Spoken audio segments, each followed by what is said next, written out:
4 military generals abruptly fired from ZANU-PF. Azvipere mushe vanhu vobuda vachiti idzi ndo politics chaidzo chaidzo dzemhando rokwati aiwa dzakapenga dzine munhu pasi. After military general 4 panguva inoi vose vofaiwa. Panguva inoi pari kuonekwa kunzi maane chaos in the ruling party ZANU-PF, but it's expected kuti havasi kusapota mutungamiri wenyika se2030 plan kandi vanoonekwa kunzi they are just bracing kana kuti maloyalist ageneral.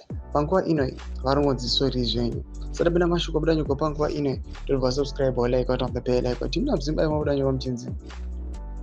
The following are the retired army personnel who had their contracts terminated or retired from ZANU-PF this year. Number 1, Brigadier Nyati, Director War Veterans, terminated in March. Colonel Magumiri, Director Commissariat, terminated in April. Colonel Mudzingwa, Director Commissariat, terminated in April. Brigadier Sabanyana, Director General, terminated today. Mashuko aribuda panguva inoi vanhu vachiona kuti aikazve mageneral acho zvanenge arongoterminatwa each and every month.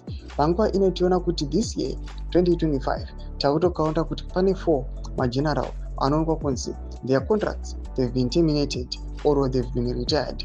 At the same time kuri kuonekwa kunzi some of the generals again vamwe vari kutotsakatika, vamwe vari kufa. Zviitiko zvinonyatswa kuonekwa kunzi aiwa vanhu panguva inoi vakunyatsokuona kuti the ruling party ZANU-PF motora vanhu vakagwinya just because mafights acho ari kuintensify zvakanyanya, especially panguva ine panoonekwa kunzi succession is looming. Ndada kupesa section medu nzi mafunguro emu ari kudii pamusoro pechiitiko ichi.